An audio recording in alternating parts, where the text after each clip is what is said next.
أعوذ بالله من الشيطان الرجيم. بسم الله الرحمن الرحيم. لا يستوي أصحاب النار وأصحاب الجنة. أصحاب الجنة هم الفائزون.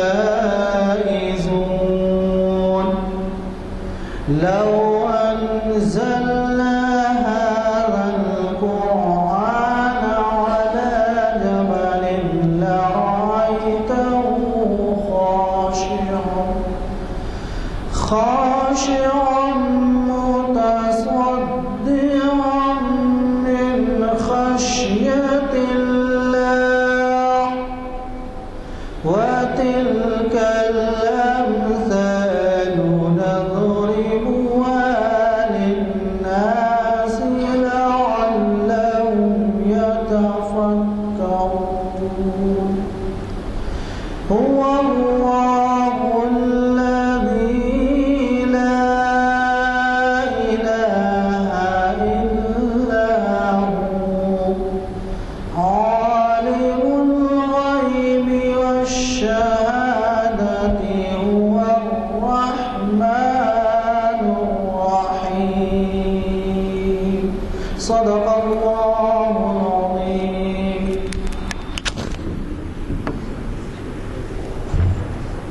حضرات، جیسے کہ آپ واقف ہیں، آج ہماری تاریخ اسلام کی 647ویں نشست ہے اور اسے مخاطب کر رہے ہیں جناب احمد علی صاحب، کیوریٹر سالار جنگ میوزیم، جو ایک تاریخ داں ہیں۔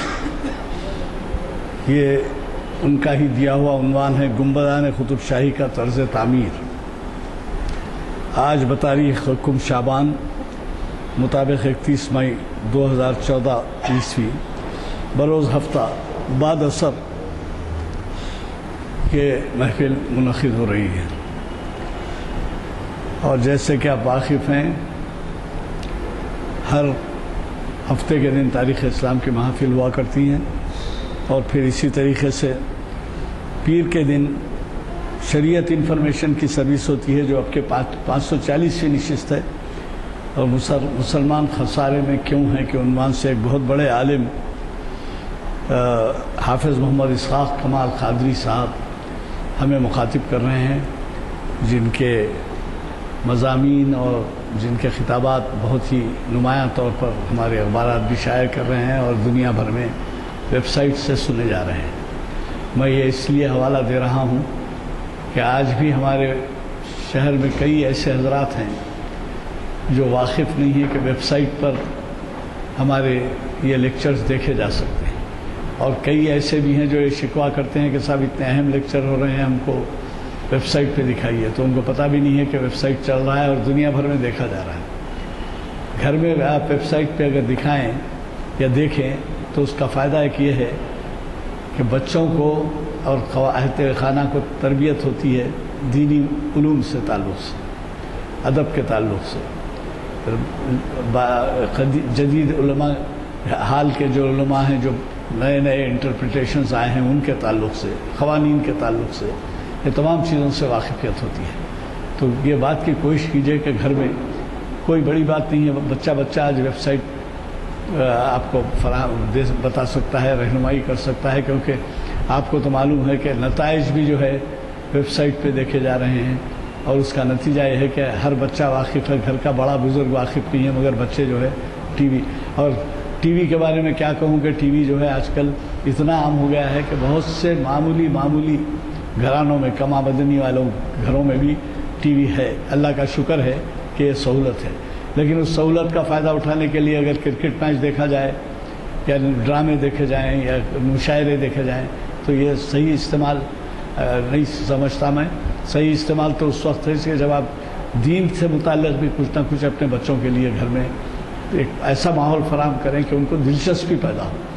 تو میں یہ بھی آپ سے ذکر کر دوں کہ پچھلے مہینے ہمارے آج کے مقرر جناب احمد علی صاحب جو کیوریٹر ہیں سالار جنگ میوزیم کے اور بین الاقوامی شہرت رکھتے ہیں اور ان کے کئی کارنامے ہیں، یہ وقت نہیں ہے جو بولنے کا، تو پچھلے مہینے انہوں نے مساجد کے تعلق سے ہم سے خطاب کیا تھا، اور اس کا نتیجہ یہ ہوا کہ اخبارات نے جو شائع کیے ہیں تو اس کو بڑی دلچسپی سے پڑھا گیا اور بڑے اچھے عنوانات لگائے گئے۔ تو یہ اب جو مخاطب کر رہے ہیں گنبدان قطب شاہی جو بین الاقوامی شہرت رکھتے ہیں، ان کا طرز تعمیر اور پھر ان کے بارے میں جو لاپرواہی برتی حکومتوں نے، اور اس کے بعد جب وہ تباہی کے آثار آنے لگے تو پھر دلچسپی لی، اور کئی ایسے اس میں لوگ ہیں جو یہ نہیں ہے کہ حکومت کے لوگوں میں کوئی صرف مسلم ہی آگے بڑھے، بلکہ حکومت کے لوگوں میں ایسے لوگ بھی آگے بڑھے جن کو دلچسپی تھی قومی ورثے کے تحفظ کی، تو انہوں نے بھی اس میں بہت بڑے بڑے کام انجام دیے ہیں اس کے تحفظ کے لیے۔ تو میں یہ توقع کرتا ہوں کہ آج کے اس تاریخ اسلام کے لیکچر کو آپ بہت ہی دلچسپی سے سنیں گے۔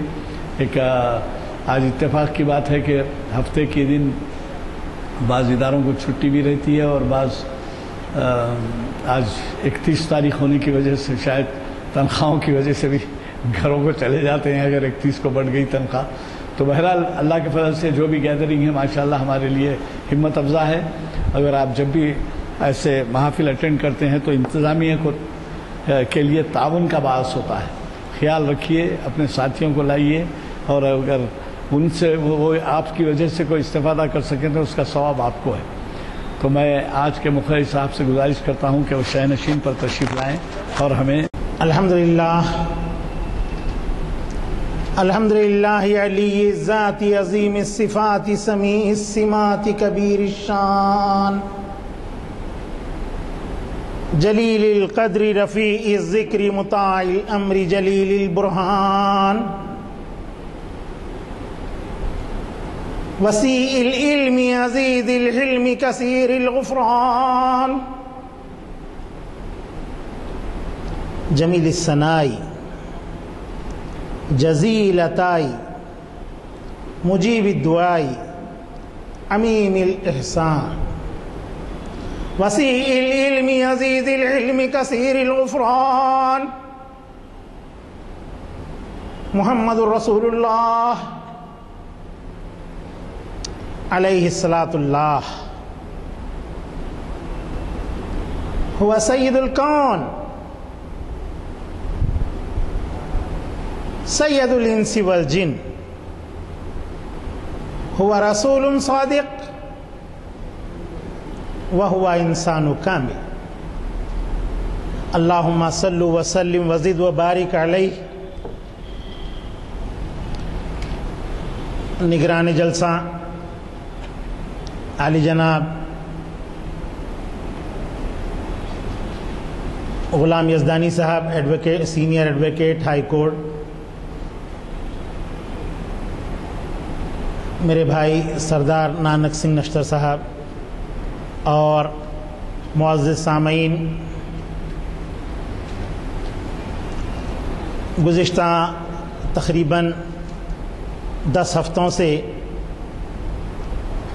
قطب شاہی اور آصف جاہی عہد کی حیدرآبادی مساجد کے بارے میں لیکچر کا سلسلہ تقریباً شوال کے مہینے سے شروع ہوا تھا اور رجب کے مہینے تک جاری رہا۔ تقریباً 10 لیکچر اس عنوان پر رہے، ہر مہینہ ایک کے حساب سے، اور تقریباً وہ سیریز تکمیل کو بھی پہنچ چکی ہے۔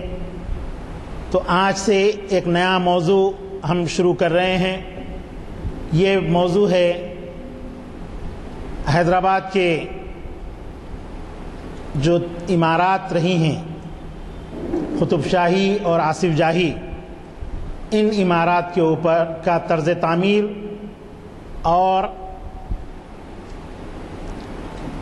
حیدرآباد کے ماحول، ان دونوں چیزوں کے اوپر اس میں گفتگو ہوگی، اور انشاءاللہ اس کا سلسلہ بھی تقریباً ایک 10-12 ہفتے جاری رہیں گا۔ حضرات،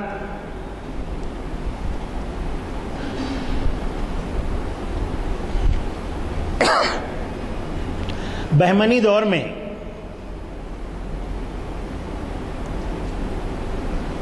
ایک ایسا طرز تعمیر ہندوستان کے اندر وجود میں آیا جو ترکی، ایرانی، افغان اور آپ کے ہندوستانی ملے جلے اثرات کا جیتا جاگتا نمونہ تھا۔ اس دور میں گنبدوں کی جو تعمیر ہوئی اس کی نوعیت میں کافی تبدیلیاں آئیں۔ گنبدوں کی جو تعمیر ہوا کرتی تھی وہ سپوٹے کی طرز کی ہوا کرتی تھی، اور بہمنی عہد میں اس کی نوعیت خربوزے کے شکل کی ہے۔ آپ دیکھیں گے بیدر کی جو گنبدیں آپ کو دیکھنے کے لیے ملتی ہیں، گلبرگے میں جو گنبدیں دیکھنے کے لیے ملتی ہیں، ان گنبدوں کی نوعیت خربوزے کے طرز کی۔ اور پھر مغلوں کا بھی امتزاج اس کے بعد تعمیر کے اوپر ہوا، اور ایک گنبدوں کے اندر ایک نیا پن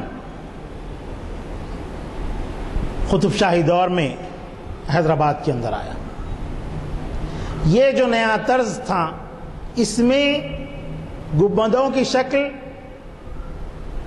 نہ تو خربوزے کے شکل کی ہوئی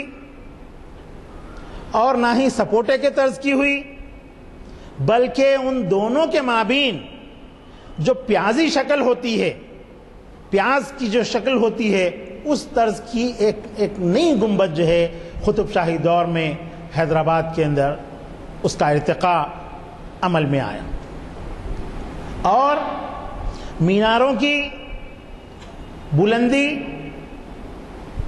میں بھی یہاں پر اضافہ ہوا۔ ورنہ عام طور پر میناروں کی بلندی جتنی ہمارے پاس حیدرآباد میں ہم دیکھتے ہیں، آپ ابھی بھی دہلی وغیرہ اور شمال کے علاقوں میں جائیے، آپ کو میناروں کی بلندی اتنی نظر نہیں آئیں گی، پست خامت رہیں گی۔ اور خود مکہ مسجد کو آپ دیکھ لیجئے، مکہ مسجد کی تعمیر گو کہ قطب شاہوں نے شروع کی تھی، محمد قطب شاہ نے اس مسجد کا سنگ بنیاد رکھا تھا، اور اس کی تعمیر عبداللہ قطب شاہ کے دور میں بھی جاری رہی، ابوالحسن تانہ شاہ کے دور میں بھی جاری رہی، اور اورنگزیب عالمگیر کے دور میں اس مسجد کی تعمیر تکمیل کو پہنچی۔ ایک تو وہاں دیکھنے کی جو بات ہے اس کے مینار نقشے کے مطابق فیض اللہ خان نے جو نقشہ بنایا تھا اور رنگیا میستری کا جو نقشہ تھا، اس نقشے کے مطابق اس کی جو دونوں گنبدیں سائیڈ میں جو دو گنبدیں ہیں ان کی جو ہے بلندی اتنی کم نہیں تھی، بلکہ چار مینار کے مینار جس طرح بلند ہیں اس طرح اس کی بلندی تھی۔ لیکن اورنگزیب نے دو وجوہات سے، ایک تو یہ کہ صرفہ زیادہ ہو رہا ہے، پیسہ زیادہ ہو رہا ہے، اس نے کہا کہ کار دنیا کسے تمام نہ کر، دنیا کا کام کوئی بھی آدمی تکمیل نہیں کر سکتا ہے، ہر چہ گیرد مختصر گیرد، یہ کہتے ہوئے اس نے مکہ مسجد کی تعمیر کے لیے فنڈز اجرا کرنا بند کر دیا، جس کی وجہ سے گنبدوں کی جو بلندی تھی نقشے کے مطابق وہ بلندی نہیں ہو پائی۔ تو اس طرح سے قطب شاہی دور میں جو ہے طرز تعمیر کے اندر ایک نیا انقلاب آیا، اور تعمیر کے اندر ایک نئی چیزیں جو ہے رونما۔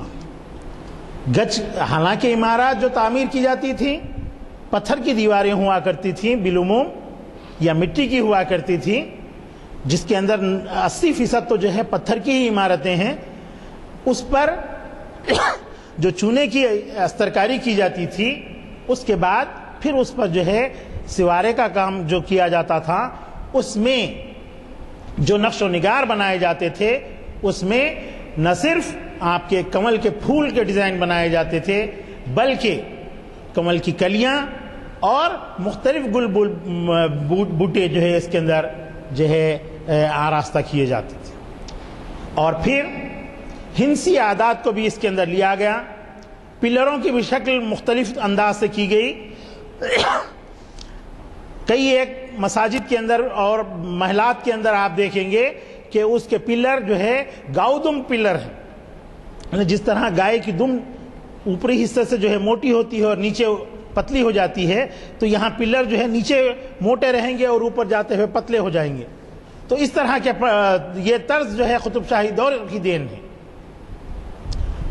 تو اس طرز تعمیر کے ذریعے سے حیدرآباد میں ایک نیا طرز تعمیر جو ہے شروع ہوا، اور یہ طرز تعمیر بانی قطب شاہی سلطنت سلطان قلی قطب الملک کے نام سے، قطب شاہی طرز کے نام سے جانا جاتا ہے۔ اور پھر قطب شاہوں نے اہل دکن کو مزید ایک اور نیا تحفہ دیا۔ وہ تحفہ یہ ہے کہ اب تک جتنے بھی حکمران ہندوستان کے ہوئے تھے، ان کی قبریں علیحدہ علیحدہ ہیں۔ کسی کی آگرے میں ہے تو کسی کی فتح پور سیکری میں ہے، کسی کی جو ہے آپ کے دلی میں ہے، کسی کی اورنگ آباد میں ہے۔ قطب شاہوں نے، حالانکہ یہ دراصل شروع ہوا برید شاہوں سے ہی، آپ کے بہمنیوں سے ہی۔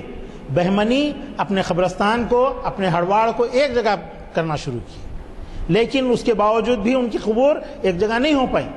کچھ تو آپ کے گلبرگہ میں ہو گئی اور کچھ جو ہے آپ کے بیدر میں ہو گئی، لیکن قطب شاہوں نے اپنے قبرستان کو ایک جگہ تعمیر کیا۔ قطب شاہوں سے پہلے حیدرآباد میں، دکن میں جو سلطنت تھی وہ بہمنی سلطنت تھی۔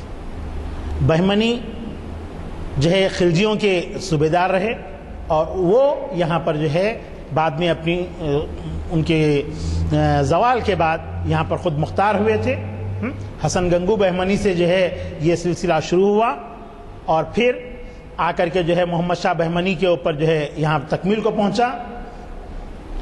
تو بہمنی سلطنت پھر جب کمزور ہو گئی، تقریباً 18 حکمران اس کے ہوئے، جب بہمنی سلطنت کمزور ہو گئی تو اس کے بعد دکن کے اندر بہمنی سلطنت کے جو 5 صوبے تھے، وہ صوبیدار اپنی اپنی خود مختاری کا اعلان کریں، جس میں گولکنڈے میں جو ہے سلطان قلی قطب الملک، بیدر میں علی برید شاہی حکومت، بیجاپور میں عادل شاہی، نظام شاہی، اس طریقے سے یہ 5 سلطنتیں بہمنیوں کے بعد دکن کے اندر وجود میں آئیں۔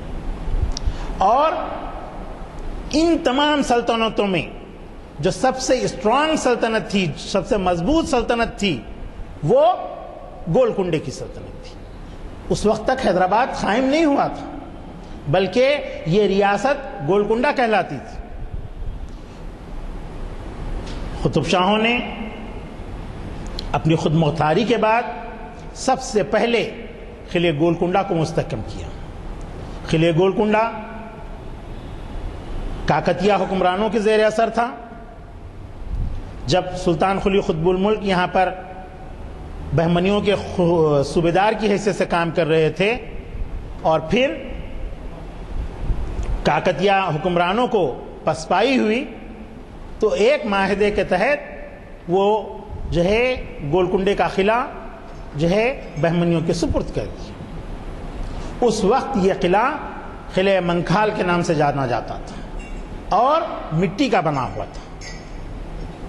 سب سے پہلے اس قلعے کو مضبوط کرنے والوں میں بانی سلطنت سلطان قلی قطب الملک ہیں، جنہوں نے قلعے کی دیواروں کو، قلعے کی فصیل کو، قلعے کے حصار کو پتھر کے اور چونے کے ذریعے سے مضبوط کرایا۔ اس کے بعد ابراہیم قلی قطب شاہ جو تیسرے حکمران ہوتے ہیں، انہوں نے قلعے کے اطراف مزید اور فصیلیں تعمیر کروائیں، جس سے قلعہ بہت ہی مضبوط اور مستحکم ہو گیا۔ تو میں اس موضوع کے اوپر پھر آئندہ آپ سے گفتگو کروں گا۔ تو میں آج کا جو موضوع ہمارا ہے قطب شاہی حکمرانوں کی گنبدیں، اس جانب آپ کو لے کر کے چلتا ہوں۔ تو سلطان قلی قطب الملک کی جب وفات ہوئی تو وفات کا ذکر بھی کرتا چلوں آپ کو۔ سلطان قلی قطب الملک کو اللہ نے بہت بڑی حیات دی تھی۔ وہ 99 سال کا بھی ہو گیا تھا، اس کے باوجود حکمرانی کر رہا تھا۔ اس کا ایک لڑکا تھا، اس کے 6 لڑکے تھے۔ بڑے لڑکے کا نام جمشید قلی تھا۔ جمشید قلی اس انتظار میں تھا کہ میں کب حکمران ہوں۔ بس یہی سوچتا تھا کہ والد آج مریں گے، کل مریں گے، پرسوں مریں گے، 6 مہینے کے بعد مریں گے۔ بیچارہ والد مرنے کا نام ہی نہیں لے رہا تھا۔ آخر کار وہ بدظن ہو گیا والد کی طویل عمری سے، اور قلعے دار کو کے ساتھ ساز باز کر لیا کہ جو ہے کسی طرح سے سلطان جب نماز کے لیے جائے گا مسجد میں، تو جب سجدے میں ہوگا تو اس وقت اس کو قتل کر دے۔ قلعے دار اس کی باتوں میں آ گیا۔ صفا مسجد میں جب سلطان قلی قطب الملک 99 برس کی عمر میں سجدے میں گئے ہوئے تھے، تو اسی وقت یہ اپنا پیش قبض نکالا اور سلطان کا سر قلم کر دیا، اور اس کے بعد جمشید قلی حکمران ہوا۔ تو اب سلطان قلی اپنی موت سے پہلے ہی، دیکھیے ایک بات اور بتاتا چلوں، بہمنیوں کے دور میں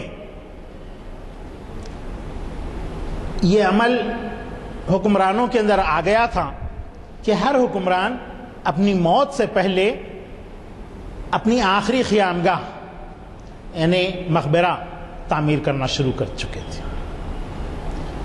اور بہمنیوں کے دور میں عمرہ بھی جو ہے اپنے تعمیر کرا لیتے تھے مقبرے، بلکہ کچھ تعمیراتی کمپنیاں، کنسٹرکشن کمپنیاں جس طرح آج ہیں اس دور میں بھی قائم ہو گئی تھی۔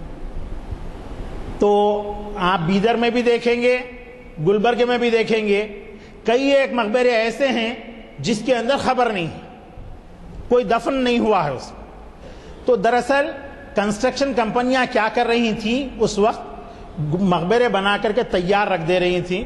تو جس کسی کا بھی کوئی عمرہ میں سے، روسا میں سے کوئی بھی مرتا تو اس کو جو ہے فوری طور پر مقبرہ تعمیر نہیں ملتا تھا، تو یہ کنسٹرکشن کمپنیاں جو ہے فوری طور پر ان کو مقبرے فروخت کر دیتی تھی۔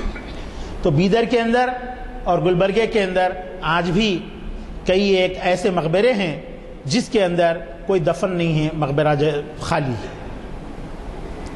تو سلطان قلی قطب الملک کا جب انتقال ہوا تو اس نے اپنے انتقال سے پہلے ہی قلعے کے پٹنچیرو دروازے سے کچھ فاصلے پر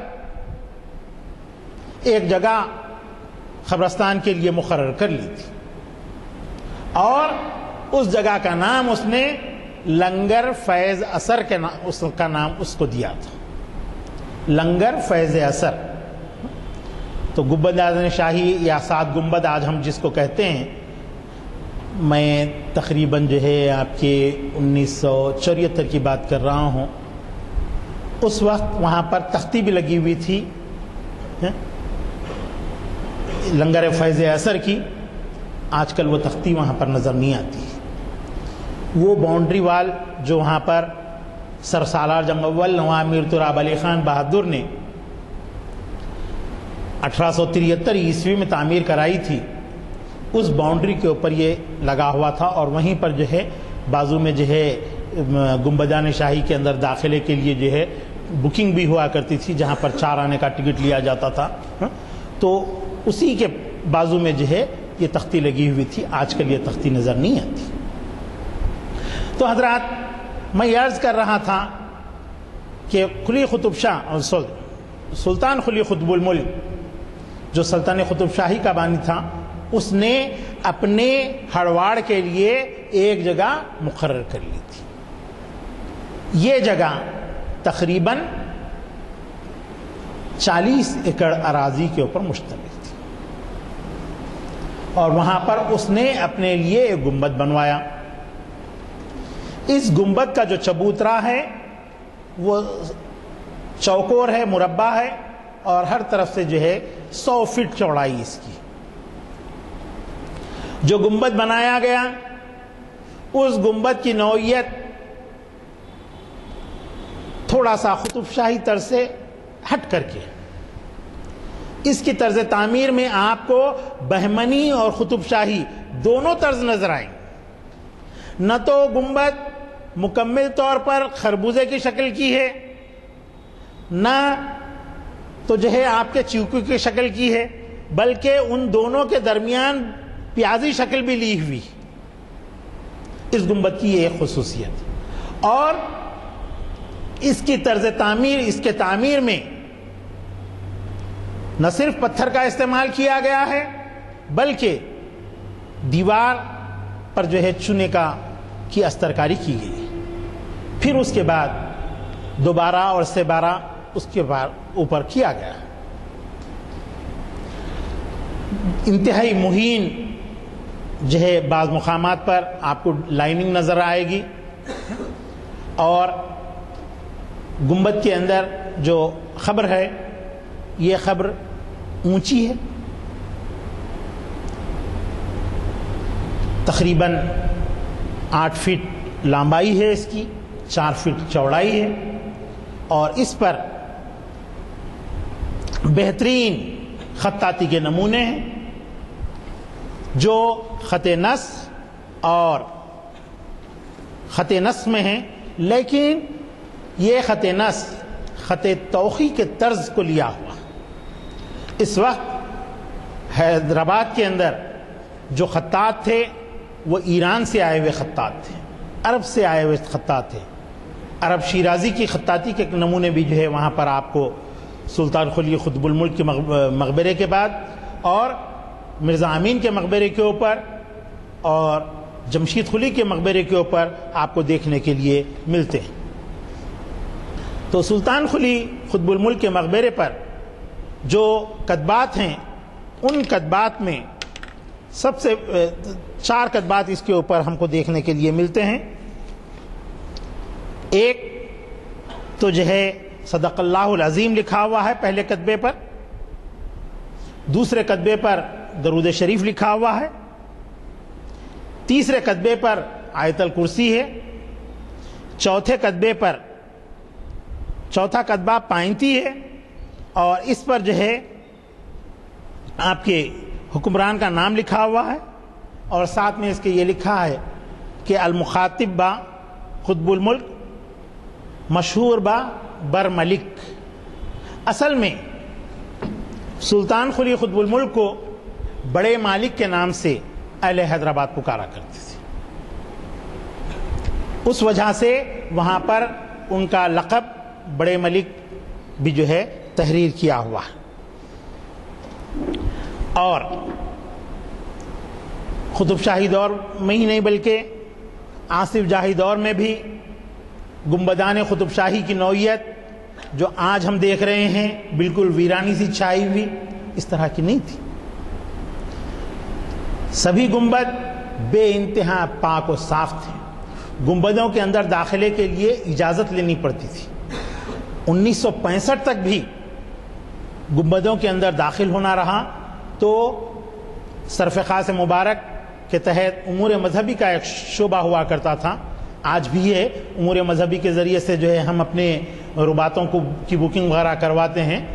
تو اس محکمے سے ہم کو اجازت لے کر کے جو ہے گنبدان شاہی کے اندر قدم رکھنا پڑتا تھا، زیارت کے لیے جانا پڑتا تھا. اور 1965 میں حضور نظام نواب میر عثمان علی خان بہادر جو ہے اس کی طولیت سے متولی شپ سے جو ہے دستبرداری اختیار کر لیے. چنانچہ گنبدان شاہی کو جو ہے اسٹیٹ آرکیولوجیکل ڈپارٹمنٹ کے تحت دیا گیا، جس کا دفتر بازو جو گیٹ ہے اسی کے اندر واقع ہے، اور اس وقت تک گنبدان شاہی کے اندر جو ہے صفائی کا بے حد اچھا انتظام تھا۔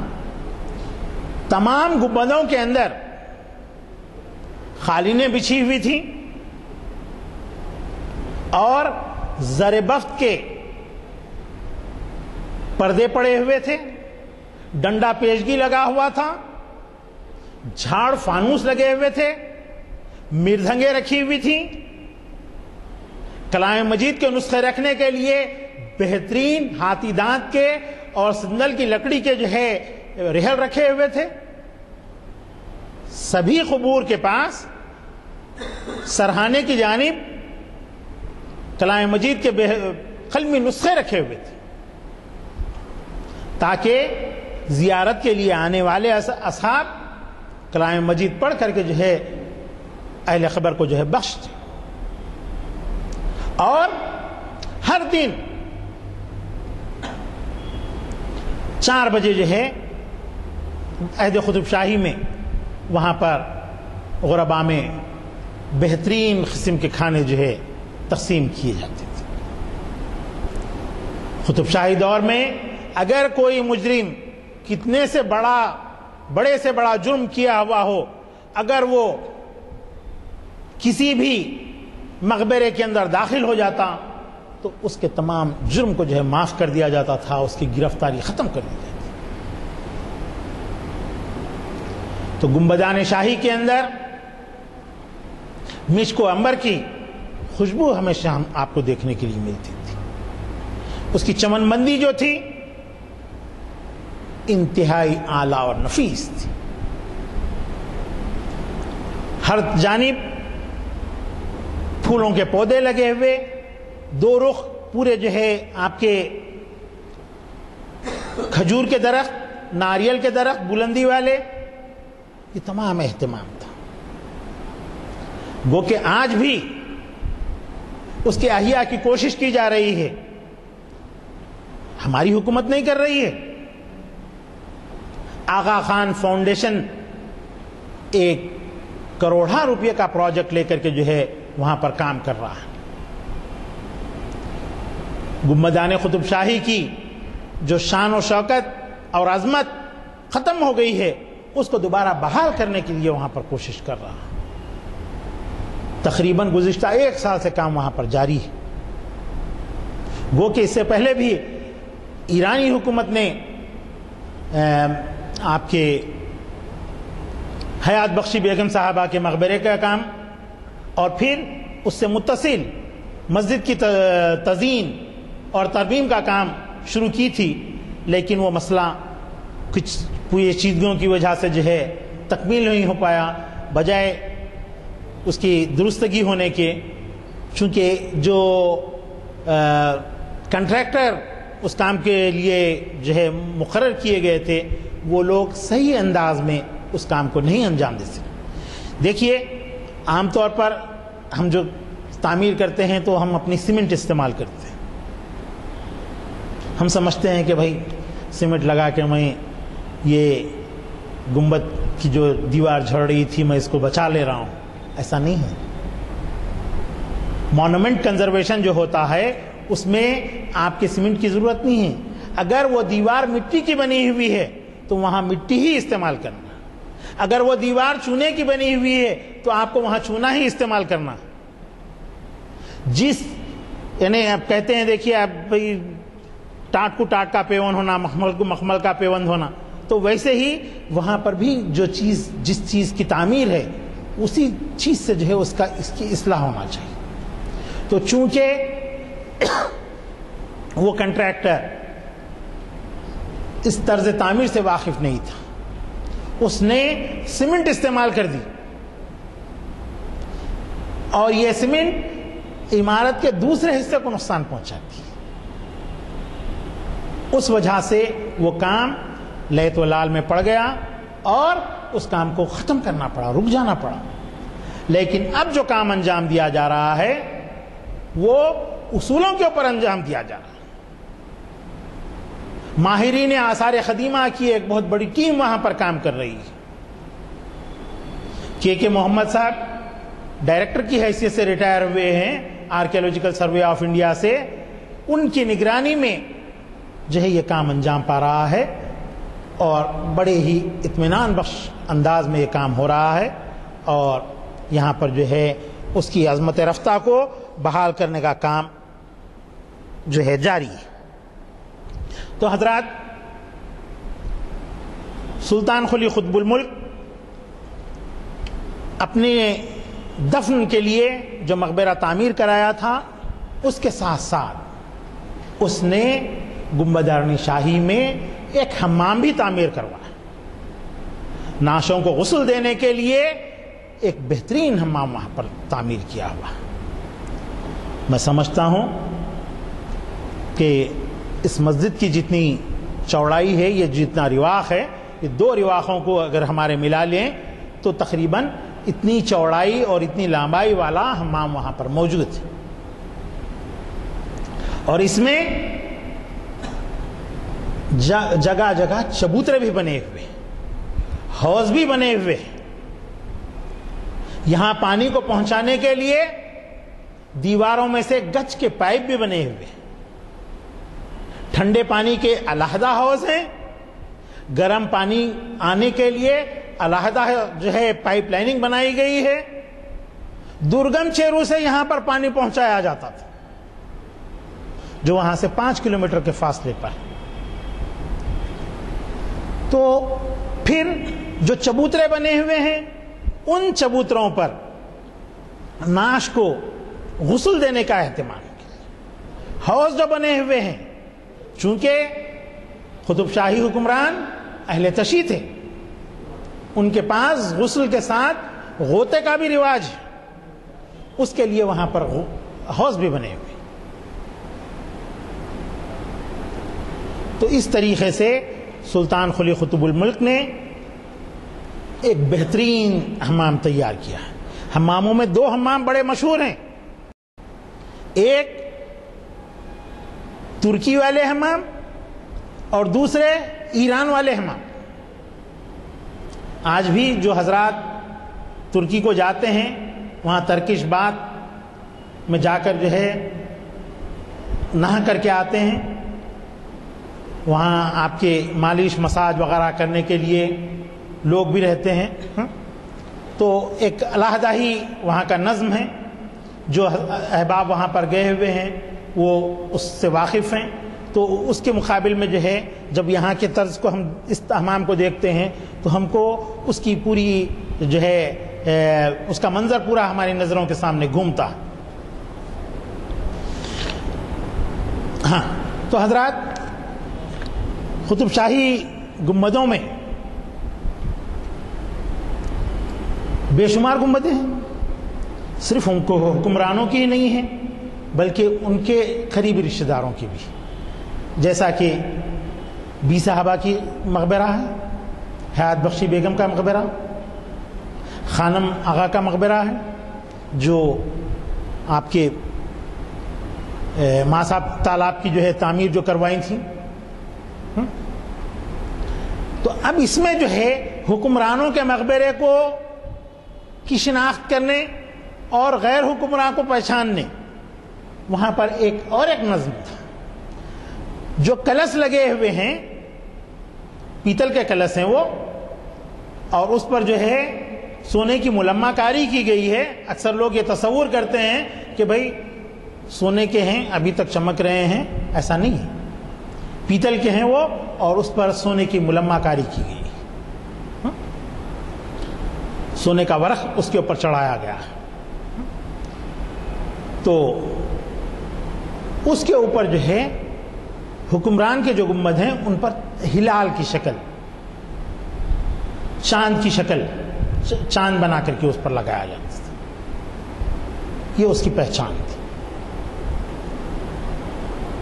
اور گنبدوں کے اندر بعض جگہوں پر حکمران کی اہلیہ کی خبر بھی ہے اور اولاد کی خبر بھی. ساتھ ہی ساتھ ان کے جو خواجہ سرا تھے ان کی بھی خبریں گنبد کے اندر ہی ہیں. کئی ایک گنبدوں کے اندر 5-5 7-7 خبریں بھی ہم کو دیکھنے کے لیے ملتی ہیں. اب اہل خانہ کی خبر اور آپ کے خواجہ سرا کی خبر کی شناخت بھی جو ہے ہونی چاہیے. تو اکثر قبور پر کتبات ان کو دیکھ کر کے ہم سمجھ سکتے ہیں کہ یہ خبر کس کی ہے. لیکن کئی ایک قبور ایسی بھی ہیں ان کے اوپر کتبہ نہیں ہے. تو اس میں ہم خبر کی سائز کو دیکھتے ہوئے اور خبر کی حیت کو دیکھتے ہوئے اندازہ لگا سکتے ہیں. خواتین کے قبور پر تعویذ بنی ہوئی نہیں, سمجھے. اور یہ قبور سطح زمین سے ذرا زیادہ بلند ہے. بواؤں کی خبریں اور آپ کے خواجہ سراؤں کی خبریں بالکل پست خد ہیں. اس سے ہم اندازہ لگا سکتے ہیں کہ یہ خواجہ سرا کی اور بواؤں کی خبریں.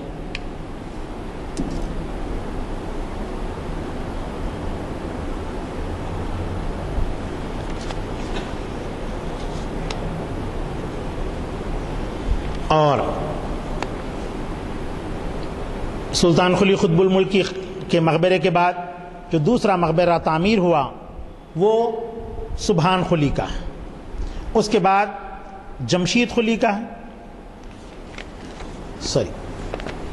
جمشید قلی کا ہے دوسرا مقبرہ, جو سن 1550 عیسوی میں تعمیر کیا گیا. یہ مقبرہ, اس مقبرے کی ایک خاص خوبی, تمام قطب شاہی حکمرانوں کی خبریں سنگ موسیٰ میں بنی ہوئی. سنگ موسیٰ یہ جس طرح کا آپ جو کالا رنگ دیکھ رہے ہیں اسی رنگ کا جو ہے پتھر ہوتا ہے, بالکل مصفہ ہوتا ہے. جیسا کہ سنگ مرمر بالکل چکنا ہوتا ہے, بالکل سنگ موسیٰ ایسے ہی ہوتا ہے, اس کی بنی ہوئی. لیکن جمشید قلی کی خبر تمام حکمرانوں سے بالکل علیحدہ, اس کی سنگ موسیٰ کی نہیں. اور اس کے اوپر کتبات کے اندر بھی جو کتبات ہر خبر کے اوپر ہیں, بالعموم 4 کتبات قبور کے اوپر ہیں. ایک تو کلمہ شریف لکھا ہوا ہے, کلمہ طیبہ لکھا ہوا ہے. دوسرے درود لکھا ہوا ہے. اور درود میں ہم جو درود پڑھتے ہیں اللہم صلی علی سیدنا مولانا محمد وآلہ واصحابہ اجمعین والا ہوتا. تو شیعہ حضرات کے درود میں تمام ائمہ کے نام بھی آتے ہیں, 12 اماموں کے نام بھی لیے جاتے ہیں. تو وہ تمام 12 ائمہ کے نام بھی اس درود کے اندر شامل ہیں. لیکن جمشید قلی کی خبر کے اوپر ایسا درود نہیں ہے. تو کئی ایک عرصے تک اس میں تنازع رہا. بالآخر اس کو جو ہے تقریباً آپ کے 1954 کے اندر ہی حل کر لیا گیا اور اس خبر کو جو ہے جمشید قلی کی ہی قرار دیا گیا. اور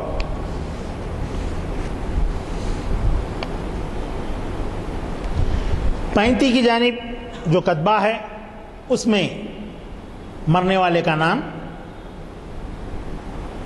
اس کی تاریخ وفات اور بعد کے حکمرانوں کے اس میں جو ہے نام کے ساتھ ان کی ولادت کا سن بھی درج. 3 حکمرانوں کو ان کی ولادت کا سن درج کیا ہوا نہیں ہے. ابراہیم قلی تک ولادت کا سن درج کیا ہوا نہیں. البتہ ابراہیم قلی قطب شاہ کے کتبات میں تاریخ تدفین کے ساتھ جو ہے 35 کی جانب بھی جو ہے کلمہ لکھا ہوا ہے اور آیت قرآنی بھی اس کے اوپر لکھی ہوئی ہے۔ ابراہیم قلی قطب شاہ وہی حکمران ہیں جس نے حسین ساگر، ابراہیم پٹنم تعمیر کیا، اور پھر گولکنڈہ قلعے کو جو ہے سنگ بستہ بنایا، اس کے اطراف حصار تعمیر کروائی، اور یہی نہیں بلکہ اس نے قلعے کے اندر بے شمار محلات تعمیر کروائے، اور قلعے گولکنڈہ سے حیدرآباد کے علاقے کو جوڑنے کے لیے جو پل ہے، پرانا پل جو کہلاتا ہے، وہ بھی اسی کا تعمیر کرایا ہوا ہے۔ اس پل کی تعمیر کے تعلق سے مختلف قسم کی باتیں کی جاتی ہیں۔ اکثر یہ کہا جاتا ہے کہ یہ پل قلی قطب شاہ کے لیے ابراہیم قطب شاہ نے تعمیر کروایا تھا، کیونکہ ابراہیم قلی قطب شاہ کو جو ہے چچلم کے علاقے میں رہنے والی ایک رقاصہ بھاگمتی سے عشق ہو گیا تھا۔ یہ سب واہیات بیکار کی بات ہے، سب غلط۔ جس وقت پل تعمیر ہوا اس وقت قلی قطب شاہ کی عمر 7 سال کی تھی۔ بتائیے کیا ایک 7 سال کا بچہ 16 سال کی بچی سے عشق لڑا سکتا ہے؟ اس کو عشق کیا ہوتا وہی پتہ نہیں۔ 7 سال کا بچہ گھوڑے کی ننگی پیٹھ کے اوپر بیٹھ کر کے جو ہے برج پار کر سکتا، ندی پار کر سکتا ہے؟ بالکل غلط۔ یہ صرف افسانوی کہانیاں ہیں، قلی قطب شاہ کو بدنام کرنے کی سازش ہے۔ قلی قطب شاہ سانولی سے بھی پیار کیا ہے اور کئی ایک سے پیار کیا ہے، اس کی 11 پیاریاں تھیں۔ اگر وہ بھاگمتی سے پیار کرتا تو اپنے کلیات کے اندر بھاگمتی کے اوپر بھی ایک نظم لکھتا۔ وہ اپنی محبوباؤں کی اتنی تعریف کیا ہے، اپنی بیویوں سے جن سے اس کا نکاح ہوا ہے ان کی اتنی تعریف کیا ہے، ان کے تمام حسن کو اس نے پیش کیا ہے۔ اگر بھاگمتی سے اسے عشق ہوتا یا بھاگمتی سے اس کی شادی ہوئی ہوتی تو ضرور بھاگمتی کا نام وہ اپنے کلیات کے اندر ضرور لیتا۔ پروفیسر ہارون خان شیروانی نے اس مسئلے کو شروع سے ہی رد کیا، ڈاکٹر زور وغیرہ اس کی تائید میں ہیں، لیکن کسی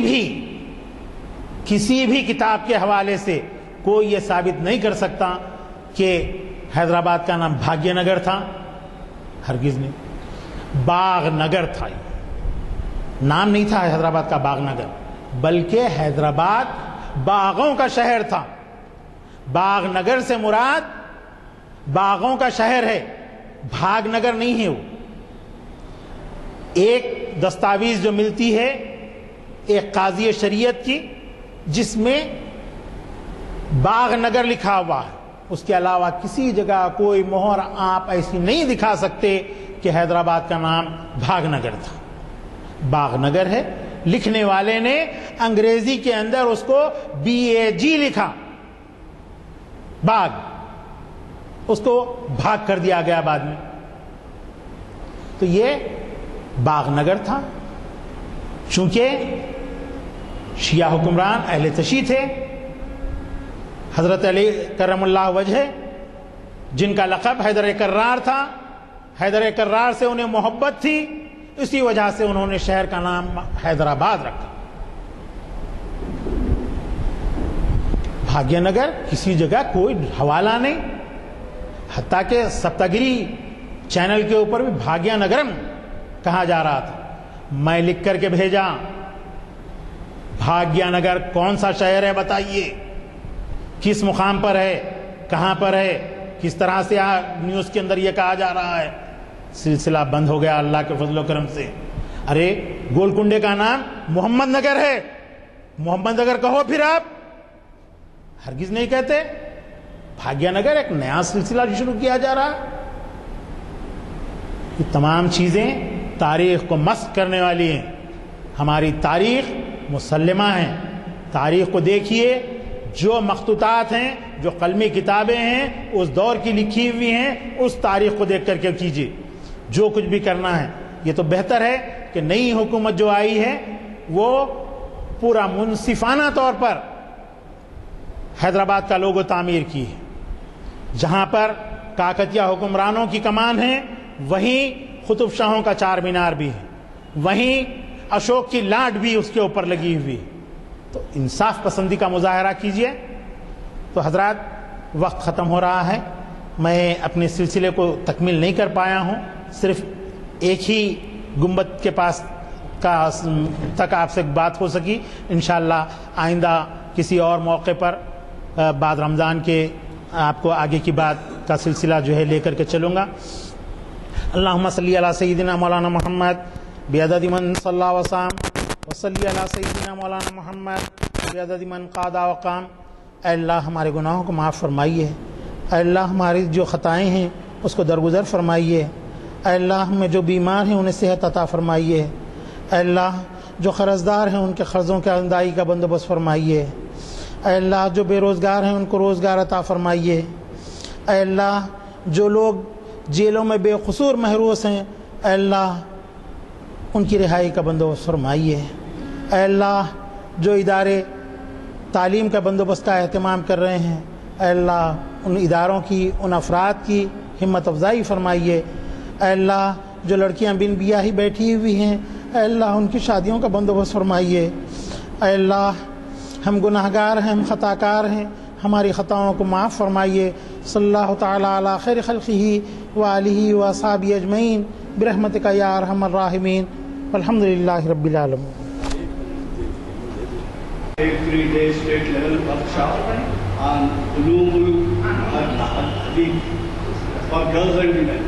یہاں پر جو ہے 7 سے 9 جون تک 10 سے 5 نوٹ کر لیجیے، 7 تاریخ سے پہلی کو اتوار ہے، ظاہر ہے پھر 7 کو اتوار ہے، تو 7 جون سے 9 جون تک یہ 10 بجے سے 5 بجے تک خواتین کے لیے فرسٹ فلور میں، یہاں کی مسجد کے فرسٹ فلور میں مسلم ویمن انٹلیکچوئل فورم کی طرف سے یہ پروگرام ہے۔ اس میں جن کو دلچسپی ہے وہ اپنے خواتین پہلو دلچسپی ہے وہ خواتین کو یہ دین فراہم کریں، دلچسپ عنوان ہے، یعنی مسائل ہیں اس کے دوران شرکت کر سکیں۔ دوسرا اعلان یہ ہے کہ ہر مہینہ پبلک گارڈن میں ایک لیکچر ہوگا، اور اس لیکچر سے استفادہ اس لیے ضروری ہے کہ ہمارے یہاں کے موجود لوگوں میں 75% سے زائد جو ہے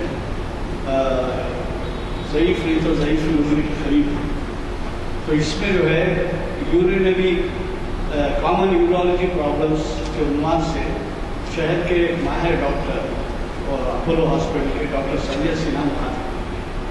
تو یہ لیکچر ایسا ہوتا ہے صبح 7 بجے سے 8 بجے، 8:15 بجے۔ یہ جو ہے آڈیو ویڈیو ہوتا ہے، اور اس میں آپ کے لیے ہی مفید نہیں ہے بلکہ آپ کے فیملی کے لیے مفید ہے، اور آپ سے مشورہ کرنے والوں کے لیے مفید ہے۔ آپ تو یہ سمجھتے ہیں کہ حیدرآباد کو کیا کہا جا رہا ہے، سٹی آف ہاسپٹلس، لیکن بدقسمتی سے عوام میں صحیح رہنمائی نہیں ہے۔ اگر آپ کو وہاں پر آ جائیں تو صحیح رہنمائی ملتی ہے کہ کون سے مرض کے لیے کون سے دواخانے، کون سے ڈاکٹر رکھ سکتے ہیں۔ تو ضرور بضرور کل صبح تشریف لائیے، ایک دفعہ وزٹ کرنے سے آپ کو دوا ہوگا۔ آپ یوں سوچیے کہ ایک مہینے میں 720 گھنٹے ہوتے ہیں، 720 گھنٹوں میں ہم آپ کو 1 گھنٹہ رہنا دیتے ہیں، اس سے آپ کتنا استفادہ کر سکتے ہیں، وہ آپ شریک ہوں گے تو یہ آپ کو۔ اور یہی نہیں بلکہ ماہر ڈاکٹر سوال جواب جب جا کے ان سے مشورہ کرتے ہیں تو 500-500 روپے فیس دینا پڑتا ہے، اور کھڑے رہ کے لوگ اپنے بارے میں مشورہ کر لیتے ہیں، آپ نے ایسے بارے میں۔ اور یہ